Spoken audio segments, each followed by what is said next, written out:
My wife replaced me with her unemployed boyfriend while I was working abroad to fund our family's dream life, and my daughter said he was more of a real dad than me, but when I found out she drained their college funds to pay for his lifestyle, I hired the most aggressive divorce lawyer and she lost everything. I, 52 grew up watching my father sit in the same armchair for 30 years. He worked at a factory until they closed it down when I was 12. After that, he just existed. Every morning, he would shuffle to that brown chair by the window, and every night, my mother would tell him dinner was ready. He would eat, then go back to the chair. The fabric on the armrests wore down to nothing. You could see the foam underneath. My mother worked 2 jobs. She cleaned offices at night and worked at a grocery store during the day. Her hands were always dry and cracked, even in summer. She would come home at 11 at night and make lunches for the next day. I remember the sound of her putting coins into a jar on the kitchen counter, counting them every Sunday to see if we had enough for the electric bill. When I was 16, I told myself something. I wrote it on a piece of paper and taped it inside my school locker. My kids would never know what it felt like to hear someone on the phone asking for money we didn't have. They would never see their mother's hands crack and bleed from work. They would never watch their father turn into furniture. I studied engineering. I got decent grades. Nothing spectacular, but enough to get a job at a firm that did contract work overseas. The recruiter told me I could make triple what I would make locally if I was willing to spend most of the year abroad. The work was in construction management for oil infrastructure in the Middle East. Long rotations.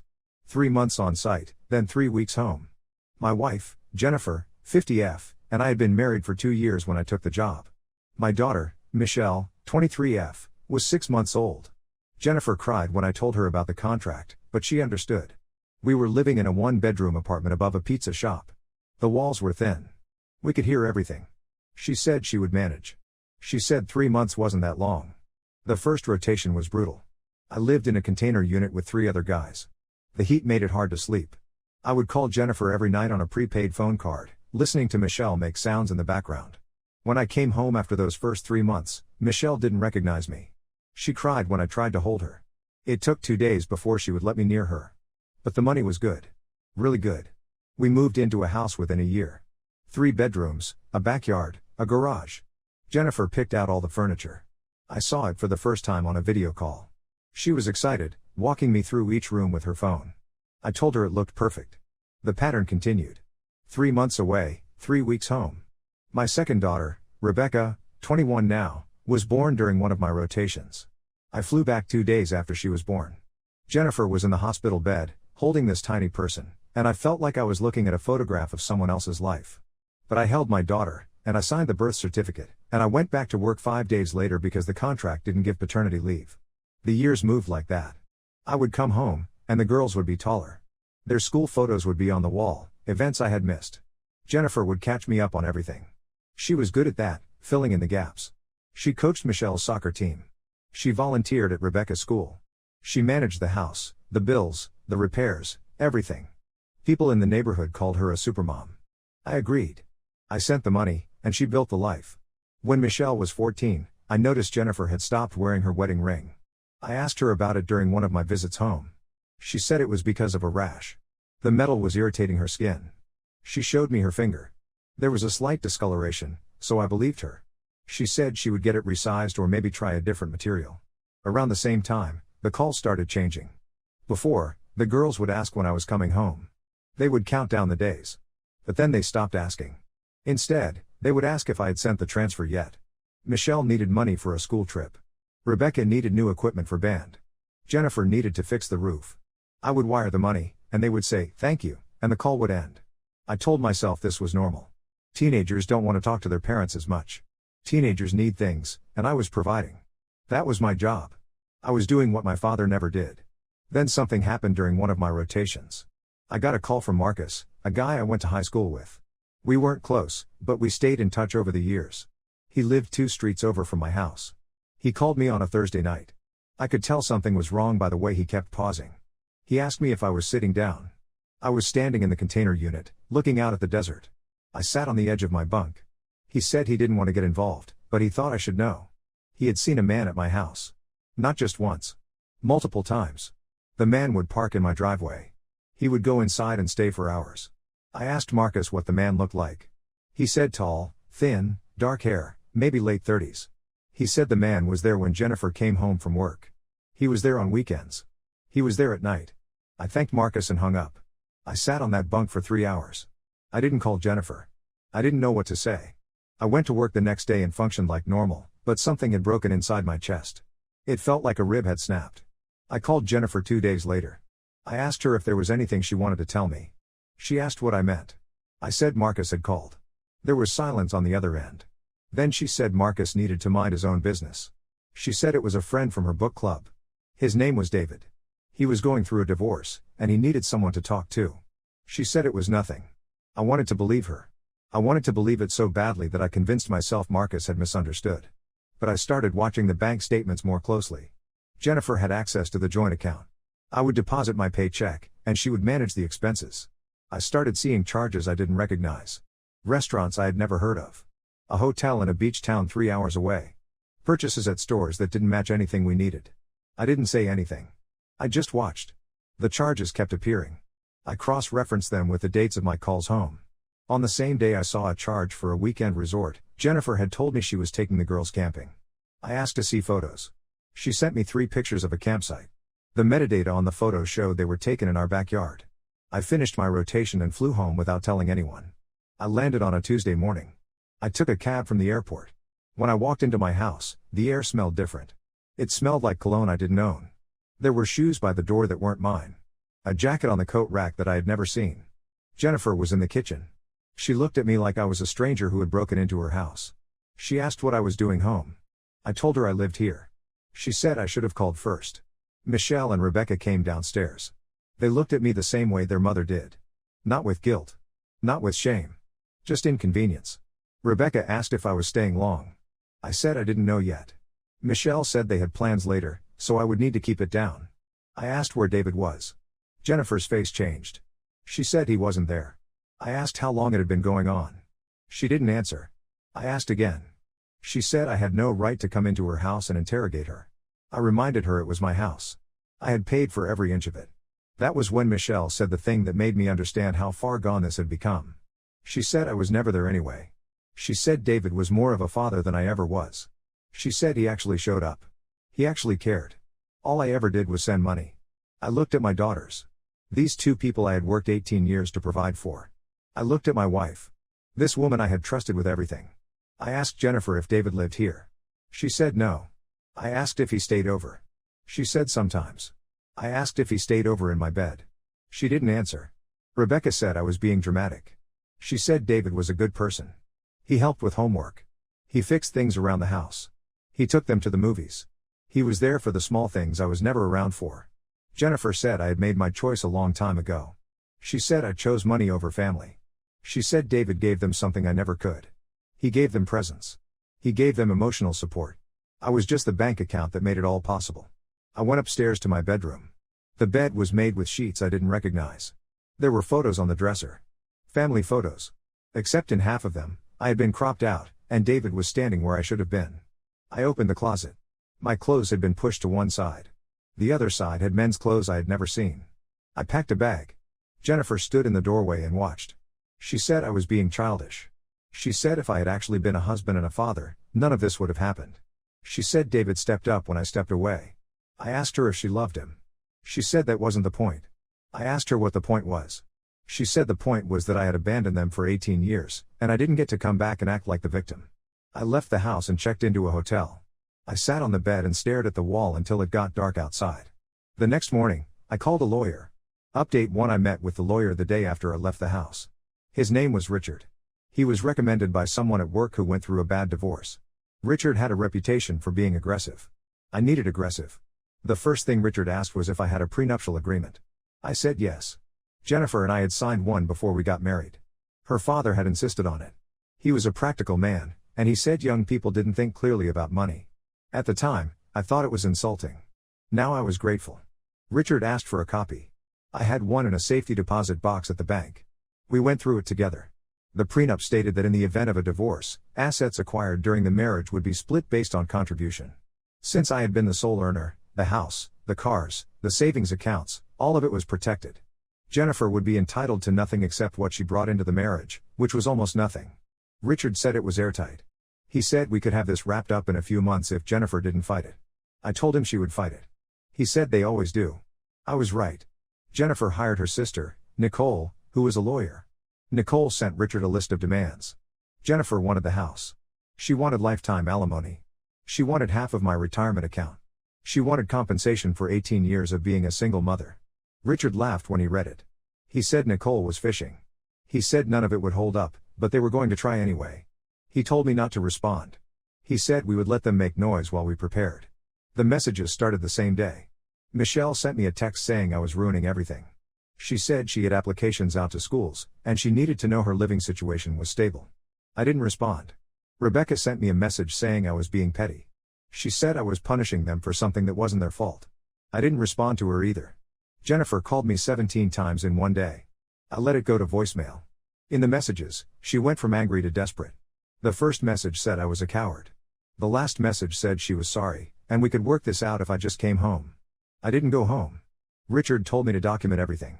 I started going through the bank statements in detail. I pulled up every transaction from the past 5 years. I found charges that made my hands shake. There was a weekend trip to a resort that cost $4,000. I had worked 70 hours that week in 100-degree heat to earn that money. There were dinners at expensive restaurants. There were purchases from stores that sold things we didn't need. I cross-referenced the dates. The resort trip happened during one of my rotations. Jennifer had told me she was taking the girls to visit her mother. I had sent extra money for gas. I found the gas charges. They were local. She hadn't driven anywhere. I made a spreadsheet. Every lie had a corresponding transaction. Richard said it was good evidence. He said it showed a pattern of deception. He said it would make it harder for Jennifer to claim she deserved anything. Then I checked the college funds. I had set up 529 accounts for both girls when they were born. I had been putting money into them every month for over 20 years. The balances should have been significant. When I logged into the accounts, I saw they had been drained. There were withdrawals labeled as educational expenses. I called the bank. They sent me the documentation. The withdrawals were legitimate. They had been approved for tuition and books. But Michelle and Rebecca were both at community college. The tuition was covered by scholarships. I had the award letters. I called Michelle. I asked her about the college fund. She said she didn't know what I was talking about. I asked her if she had withdrawn money for school. She said no. I asked if her mother had withdrawn money. She hung up. I sent Richard the statements. He said it was fraud. He said Jennifer had used the girls' names to take money that was supposed to be for their education. He said we could press charges. I told him to do whatever was necessary. The next day, I got a call from Rebecca. She was crying. She said I was trying to put their mother in jail. She said I was a monster. She said she never wanted to see me again. I told her to ask her mother what happened to her college fund. She hung up. I found out later that Jennifer had told them I was lying. She said the college funds were fine. She said I was making things up to hurt her. The girls believed her. Richard filed for divorce. The papers were served at the house. Jennifer called me that night. She didn't yell. She just asked why I was doing this. I told her she knew why. She said David meant nothing. She said it was just companionship. She said she had been lonely. I asked her how much of my money she had spent on him. She didn't answer. I asked her how long he had been living in my house. She said he didn't live there. I asked her how many nights a week he stayed over. She said that wasn't the point. I told her the point was that she had betrayed me. She had lied to me. She had stolen from our daughters. She said I had abandoned them first. She said I had no right to be angry. I hung up. Richard told me to stay silent. He said anything I said could be used against me. He said the best strategy was to let Jennifer and Nicole make mistakes while we sat back and waited. I moved into an apartment. It was small. 1 bedroom, 1 bathroom, a kitchen that barely fit a table. The walls were white. There was no furniture except a bed and a chair. I would sit in that chair at night and stare out the window at the parking lot below. The silence in the apartment was different from the silence in the container units overseas. In the container units, there was always noise. Generators running, men talking, machinery in the distance. In the apartment, there was nothing. Just my own breathing. I started sleeping better. Update 2: Marcus called me again. He said he felt bad about getting involved, but he thought I should know that David had moved into the house. He said he saw David carrying suitcases inside. He said David's car was parked in the driveway every morning. I called Richard. I told him what Marcus had said. Richard asked if the house was in my name. I said yes. The deed had never been transferred. Jennifer and I had talked about putting both our names on it, but we never got around to it. Richard said that was good. He said it meant I could take action. I called Jennifer.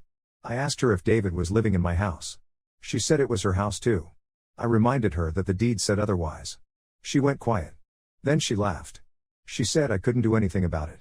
She said we were still married, and she had a right to live there. I told her I wanted David out. She said no.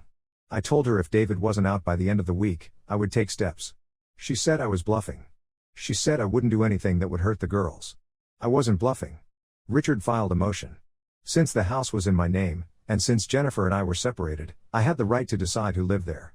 The judge agreed. David had to leave. Jennifer could stay, but only until the divorce was finalized. After that, the house would be sold or transferred based on the prenup. Jennifer called me after she got the notice. She was screaming. She said I was vindictive. She said I was punishing her for being happy. She said David was the only person who had ever truly cared about her. I asked her how much money she had given him. She stopped screaming. I asked her again. She said it wasn't like that. I asked her if David had a job. She said he was between opportunities. I asked her how long he had been between opportunities. She said that wasn't my business. I told her I had the bank statements. I told her I knew about the resort. I knew about the dinners. I knew about the college funds. She started crying. She said she had made mistakes, but I had driven her to it. She said if I had been there, none of this would have happened. I hung up. 2 days later, I got a three-way call from Michelle and Rebecca. They said I was kicking them out of their home. I told them that wasn't true. I said they could stay in the house. I said Jennifer could stay until the divorce was done. They said I was splitting up the family. I asked them where David was going to go. Rebecca said that wasn't fair. I asked what wasn't fair about it. Michelle hung up. Rebecca stayed on the line. She asked me why I was being so mean. I told her to ask her mother what happened to her college fund. She said the college fund was fine. I told her to check. She said she didn't need to check because her mother wouldn't lie to her. I sent her the bank statements. I sent her the withdrawal records. I sent her the dates and the amounts. Then I blocked her number because I didn't want to hear the excuses. The next day, Rebecca called from Michelle's phone. Her voice was different. She asked if what I sent her was real. I said yes. She asked where the money went. I said she would have to ask her mother. She hung up. Marcus called me a week later. He said David had left. He said there was a scene in the driveway. David had packed his car while Jennifer stood on the porch. Marcus said she was crying. He said the girls were inside watching from the window. Richard said the divorce was moving forward. He said Nicole had backed down on most of the demands. Jennifer would get a small settlement, enough to cover moving expenses, but nothing close to what she had originally asked for. The house would be mine. The retirement accounts would be mine. She would get her personal belongings and that was it. I asked Richard when it would be final. He said another month, maybe 2. I went to the house one afternoon when I knew Jennifer would be at work. I used my key. The inside looked the same, but it felt different. The photos on the walls were still there, but half of them were turned face down. The furniture was the same, but there were spaces where things used to be. I went upstairs to the bedroom. The bed was unmade. There were clothes on the floor. I opened the closet. My clothes were still pushed to one side, but the other side was empty now. I sat on the edge of the bed and looked around the room. This was the room I had paid for. This was the bed I had bought. These were the walls I had painted during one of my visits home, back when I still thought I was building something that mattered. I left the house and locked the door behind me. The girls called me together a few days later. Michelle did most of the talking. She said they had asked Jennifer about the college funds. She said Jennifer admitted she had taken the money. She said it was for household expenses. She said David had needed help, and the money was just sitting there. Rebecca asked me if I was going to restart the funds. I said I would think about it. Michelle asked what that meant. I said it meant I needed to see if they understood what their mother had done. Michelle said they understood. She said Jennifer had made a mistake. She said people make mistakes. I asked her if she thought stealing from her own children was a mistake. She didn't answer. I told them the funds would be restarted, but they would be in my name only. They would have no access. Jennifer would have no access. When they needed money for school, they could ask me, and I would decide. Michelle said that wasn't fair. I said fair was a word people used when they wanted something they didn't earn. Rebecca asked if they could come see me. I gave her the address of my apartment. She said they would come by that weekend. They didn't show up. Update 3: The divorce was finalized last month. The judge signed the papers, and Jennifer became my ex-wife. The prenup held up exactly the way Richard said it would. She left with her personal items and a check for $8,000. That was it. I found out from Marcus that she moved into an apartment with David. It was in a part of town I didn't recognize. Marcus said he drove by once out of curiosity. He said it was a rundown building with bars on the windows. I didn't ask him why he drove by. I didn't care enough to know. The house was empty when I went back to claim it. Jennifer had taken the furniture she brought into the marriage, which wasn't much. The rest stayed. I walked through the rooms and tried to remember what it felt like when I thought this place meant something. I couldn't. Michelle and Rebecca asked if they could live there. I said no. I told them the house was going to be rented out. They asked where they were supposed to go. I said Jennifer's sister had a place 2 blocks away. They could stay there if they wanted. Michelle said that wasn't fair. I told her she could figure it out. Rebecca sent me a long message a week later. She said she understood now. She said Jennifer had lied about a lot of things, including telling them I had another family overseas. She said Jennifer showed them fake messages and photos. She said they believed her because I was never around to prove otherwise. I didn't respond to the message. Michelle called me a few days after that. She asked if we could meet for lunch. I said fine. We met at a place near the college. She looked tired. She said Rebecca wanted to come, but she was too scared I would yell at her. I didn't yell. I just sat there and waited for Michelle to say what she needed to say. She told me Jennifer had been lying for years. She said David wasn't just a friend from book club. He had been around since Michelle was in middle school. She said Jennifer told them David was a family friend who was helping out. She said they didn't realize it was more than that until recently. I asked her if she knew about the college funds. She said no. She said Jennifer handled all the money stuff.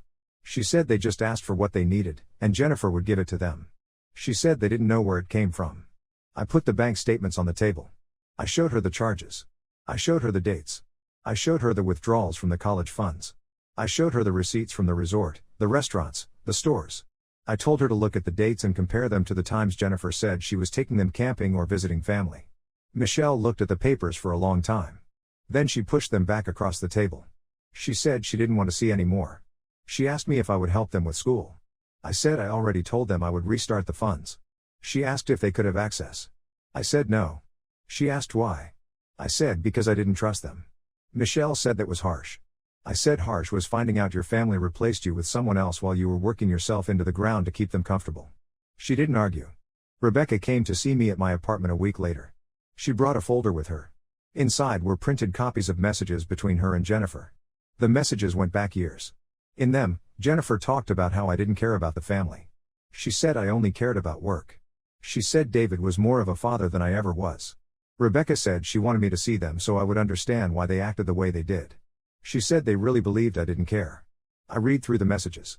Then I handed them back. I told her it didn't matter anymore. She asked if I hated them. I said no. She asked if I would ever forgive them. I said I didn't know. She asked what they could do to fix it. I said there was nothing to fix. What was broken couldn't be put back together. Rebecca started crying. I didn't comfort her. I just sat there until she stopped. The college funds have been restarted. Both girls are enrolled at the local community college. Michelle is studying business. Rebecca is studying education. They email me when they need money for books or fees. I transfer what they ask for. We don't talk beyond that. Jennifer sent me one message after the divorce was final. She said she hoped I was happy. She said I had destroyed the family. She said the girls would never forgive me. I deleted the message without responding. I sold the house 3 weeks ago. A young family bought it. They have 2 kids. The father told me he works locally, and his wife stays home. He seemed excited about the backyard. I didn't tell him what happened there. It wasn't his problem. I used the money from the sale to pay off the rest of my contract overseas. I'm working remotely now. Same company, same pay, but I work from my apartment. I sit at a desk by the window and do the same job I used to do in a container unit in the desert. The girls know where I live. They have my number. If they want to reach out, they can. So far, they haven't. I'm not waiting for them. Now let's move to the next story.